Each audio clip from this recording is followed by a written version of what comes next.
Bonjour à tous, c'est Cédric, j'espère que vous allez bien. Ravi de vous retrouver dans cette toute nouvelle vidéo pour vous donner une information super importante.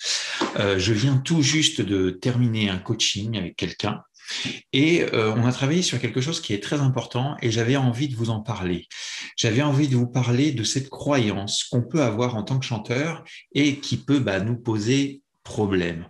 On peut avoir des croyances, des fois des croyances qui nous limitent un petit peu ou qui nous font croire des choses, qui nous dupent un petit peu. Et je tenais à vous informer parce que c'est peut-être votre cas aujourd'hui. Vous êtes confronté aux mêmes problématiques que je viens de rencontrer avec la personne que je viens de coacher. Donc, je m'étais dit que ce genre d'infos, je le gardais en coaching, mais une petite fuite comme ça, je vais vous le servir et je vous le donne gratuitement. Alors, pour être plus clair, la personne que j'accompagne, elle est dotée d'une capacité vocale assez importante. Elle arrive à toucher des notes assez hautes et arrive à descendre relativement bas. Donc ça, c'était le côté sympa. Et puis, elle décide de me présenter une chanson de Whitney Houston. Donc, j'analyse rapidement comme ça, je vois Whitney Houston, ok, et les capacités que la coachée arrive à atteindre, et je me dis que ça devrait fonctionner. Et elle se met à en chanter, et sans parler des aspects vraiment de beauté artistique et puis tout ce qui a un rapport avec les vibes qu'on a laissé d'abord de côté, mais simplement de toucher les notes, je me suis aperçu qu'elle s'arrêtait des fois sur des notes qui étaient relativement simples normalement pour elle. Et la raison de cette chose-là, c'est qu'elle était dupée par ce qu'elle entendait et ce qu'elle voyait de Whitney Houston. C'est peut-être votre cas à vous aussi. Vous décidez, par exemple, de chanter une chanson d'un artiste que vous aimez. Et que finalement, les notes, pour vous, c'est pas véritablement un problème.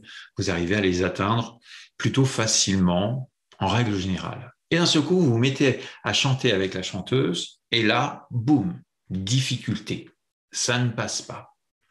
Vous avez beau essayer, vous avez beau vous acharner, vous dites mais comment ça se fait, je n'arrive pas, je force et je n'arrive pas à toucher ces notes. Alors bien sûr, il peut avoir un aspect purement technique, un mauvais placement, une mauvaise connaissance de sa voix, mais il peut avoir un aspect beaucoup plus destructeur que ça.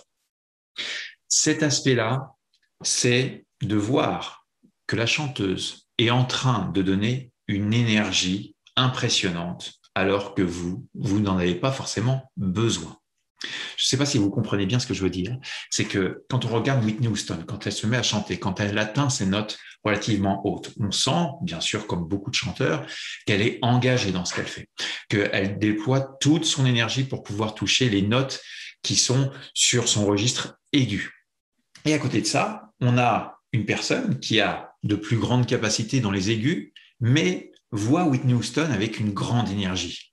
Eh bien, vous savez, on est un petit peu comme ça, on se laisse un petit peu guider, on voit de l'énergie en face de nous, qu'est-ce qu'on a envie de faire? Donner la même énergie. Alors que pour vous, cette énergie-là, elle va être négative. Pourquoi? Parce que pour toucher cette même note, peut-être pour vous, vous n'aurez pas besoin de toute cette énergie.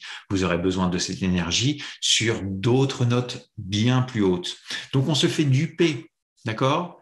Vous savez, c'est comme si on était face à quelqu'un et on le voit soulever un pack d'eau et puis on le voit qui le soulève vraiment avec difficulté.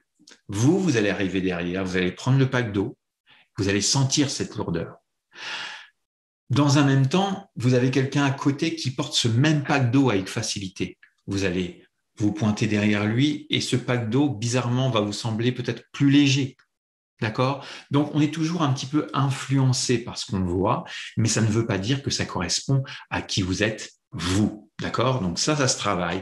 Ça, c'est vraiment un aspect super important de la technique vocale. C'est vraiment une grande connaissance de comment gérer son énergie et connaître sa propre énergie. Est-ce que j'ai vraiment besoin d'apporter telle énergie sur telle note ou pas? Est-ce que je suis au même niveau vocal que la chanteuse quand elle apporte son énergie? Et là, dans ce cas-là, j'ai besoin de ça? OK. Mais sinon, est-ce que j'en ai besoin de beaucoup plus? Est-ce que j'ai besoin de beaucoup moins? Ça se travaille bien évidemment. Donc voilà, cette info est super importante pour moi. Je trouve que c'est un aspect qu'on laisse bien trop souvent de côté et je compte sur vous pour en prendre compte. D'accord?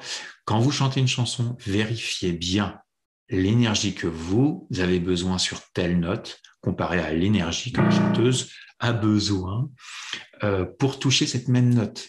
Cherchez les correspondances. C'est bien sûr pas quelque chose de facile, c'est avoir la connaissance de soi et de sa voix. Et ça se travaille bien sûr dans la technique vocale. Et si vous avez besoin de quelqu'un pour vous accompagner, je suis là. Vous pouvez me rejoindre dans mes cours de chant en ligne ou en présentiel directement à mon studio. Voilà, je vous souhaite une très bonne fin de journée.